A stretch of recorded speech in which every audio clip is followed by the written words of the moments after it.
इस फिगर में ecosystem level पर होमोस्टेसिस को दिखाया गया है। पहला ए पार्ट है जिसमें पॉजिटिव फीडबैक मैकेनिज्म को दिखाया गया है। इनिशियल ब्रीडिंग पॉपुलेशन है, इनमें अगर इनकी रिप्रोडक्टिव रेट बढ़ जाती है तो मोर स्प्रिंग प्रोडक्शन होता है, ऑफस्प्रिंग का अधिक प्रोडक्शन होता है, जिससे जो पॉपुलेशन साइज है ये इंक्रीज़ हो जाती है और इससे जो पॉपुलेशन है उसका साइज़ बड़ा हो जाता है और लार्जर ब्रीडिंग पॉपुलेशन का डेवलपमेंट होता है। जब भी लार्जर ब्रीडिंग पॉपुलेशन का डेवलपमेंट होता है तो इसके जो ओल्ड मेंबर हैं न्यू मेंबर के द्वारा उनका रिप्लेसमेंट होता जाता है। ओल्ड मेंबर की डेथ होती जाती है और उसकी जगह नए ऑर्गेनिजम्स जिनका डेवलपमेंट हो रहा होता है वो धीरे धीरे उनकी जगह लेते जाते हैं और इस प्रकार से एक इनिशियल ब्रीडिंग पॉपुलेशन वापस हमें प्राप्त होती है। तो एक इस प्रकार से इकोसिस्टम में होमोस्टेसिस की क्रिया हो जाती है। और दूसरा, अगर इनिशियल ब्रीडिंग पॉपुलेशन से रिप्रोडक्टिव रेट इसमें कम हो जाती है तो फ्यूअर ऑफस्प्रिंग का प्रोडक्शन होता है और इससे जो पॉपुलेशन साइज है इसमें डिक्रीज होता है और स्मॉलर ब्रीडिंग पॉपुलेशन हमें प्राप्त होती है और इसके बाद इसमें ब्रीडिंग होने से फिर से एक इनिशियल ब्रीडिंग पॉपुलेशन का डेवलपमेंट होता है। तो ये पॉजिटिव फीडबैक मैकेनिज्म्स के द्वारा इकोसिस्टम में होमोस्टेसिस होता है। इस फिगर में नेगेटिव फीडबैक मैकेनिज्म को दिखाया गया है। इनिशियल ब्रीडिंग पॉपुलेशन में जब इनकी इंक्रीज होता है रिप्रोडक्टिव रेट में तो मोर ऑफस्प्रिंग का प्रोडक्शन होता है, जिससे पॉपुलेशन की साइज़ बढ़ जाती है और जब पॉपुलेशन के साइज़ में इंक्रीज होता है तो जो फूड अवेलेबल है उसकी शॉर्टेज हो जाती है और उसके बाद में ये जो पॉपुलेशन साइज है उसमें डिक्रीज हो जाता है, क्योंकि जो जितने इंडिविजुअल हैं उनको सबको फूड की सप्लाई नहीं हो पाती है। तो कई जो ऑर्गेनिजम्स हैं फूड की कमी के कारण उनकी डेथ हो जाती है और जिससे पॉपुलेशन साइज में इंडिविजुअल्स का नंबर कम हो जाता है, तो पॉपुलेशन साइज़ कम हो जाता है। अब जो पॉपुलेशन साइज़ कम हो जाता है, जो इंडिविजुअल्स इसमें एग्जिस्ट कर रहे हैं उनमें जो अवेलेबल फूड है सफिशेंट मात्रा में उनको प्राप्त होता है। सफिशेंट फूड की सप्लाई होने से फिर से इनकी रिप्रोडक्टिव रेट नॉर्मल हो जाती है और ऑफस्प्रिंग का प्रोडक्शन होता है। तो इस प्रकार से इसमें इकोसिस्टम में होमोस्टेसिस होता रहता है और एक साइकिल चलता रहता है। इकोसिस्टम लेवल पर होमोस्टेसिस का दूसरा पार्ट है, दूसरा इवेंट है regulation bye nutrients. Regulation bye nutrients. तो ये न्यूट्रिएंट्स की कमी या अधिक मात्रा, जैसे या तो स्टोरेज हो जाता है न्यूट्रिएंट्स का या रिलीज़ कर दिया जाता है, जिसकी वजह से जो इकोसिस्टम है इसमें होमोस्टेसिस होता है, बैलेंस बना रहता है। तो जैसे इसमें एक एग्जांपल लेते हैं पॉन्ड का। पॉन्ड में जो प्रोड्यूसर्स हैं, प्राइमरी प्रोड्यूसर्स एल्गी,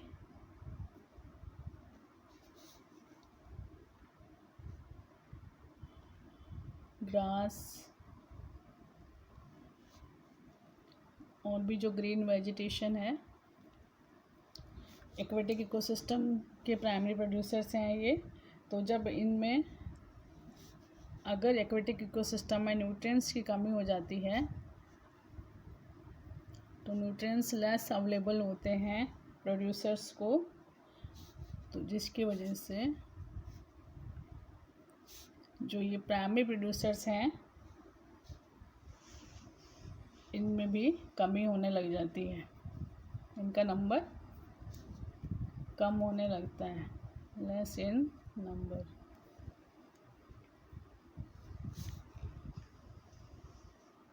तो इससे क्या होता है,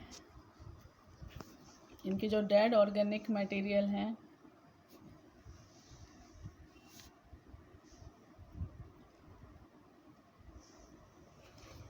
इनका डिकम्पोजिशन किया जाता है।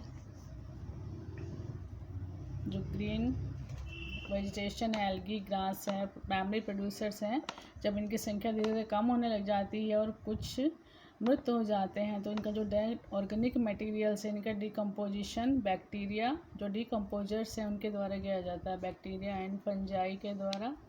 और फिर से जो इनके पोषक पदार्थ हैं पौंड में रिलीज़ कर दिए जाते हैं।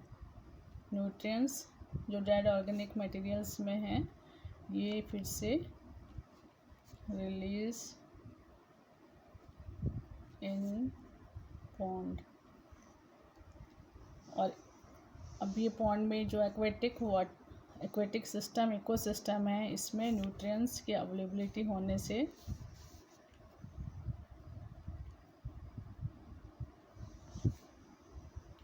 फिर से जो ग्रीन प्लांट्स हैं प्राइमरी प्रोड्यूसर्स इनका यूज़ करते हैं न्यूट्रिएंट्स का, और इनमें वृद्धि होती है, इनकी ग्रोथ होती है, इनकी संख्या बढ़ने लगती है और इस प्रकार से इनका नंबर बढ़ जाता है।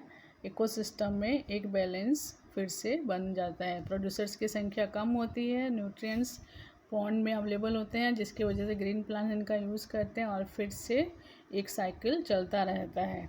तो इस प्रकार से न्यूट्रिएंट्स के रिलीज और स्टोरेज होने से भी इकोसिस्टम का रेगुलेशन होता है। थर्ड है रेगुलेशन बाय बायोजियोकेमिकल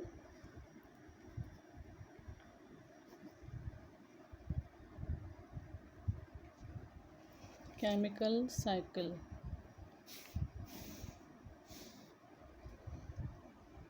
जो पोषक चक्र है न्यूट्रिएंट साइकिल उनके द्वारा भी होमोस्टेसिस किया जाता है।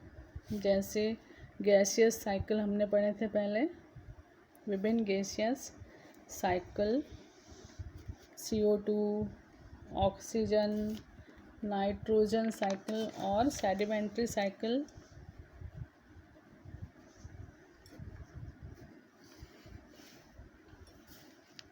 Phosphorus, sulphur etcetera.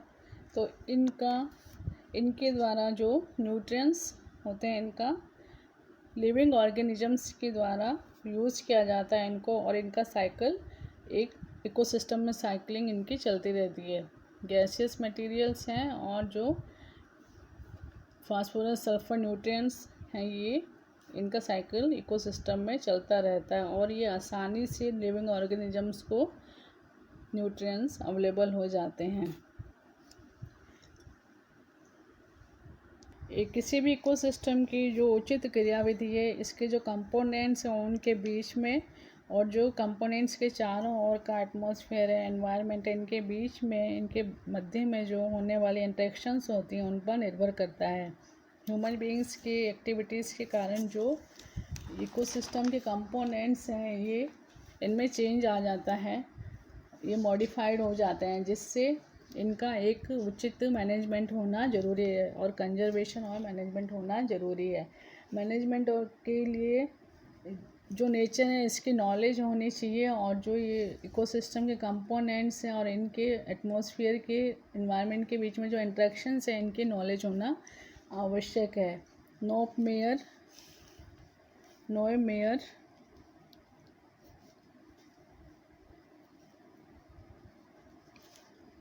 1974 इन्होंने बताया था कि कुछ कंपोनेंट्स हैं, कुछ फैक्टर्स हैं जो कि इकोसिस्टम के इक्विलिब्रियम में योगदान करते हैं। पहला है किसी भी क्लाइमेक्स और एडवर्स कंडीशंस होते हैं उनके प्रति सहनशील होना, tolerance to climax and adverse conditions, विपरीत परिस्थितियाँ या चरम पर भी के प्रति सहनशील होना। सेकंड है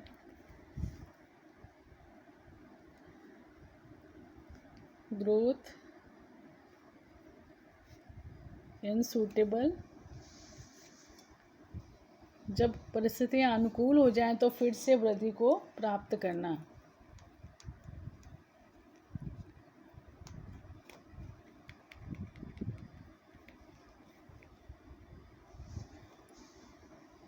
इलास्टिसिटी इन फीडिंग हैबिटेट,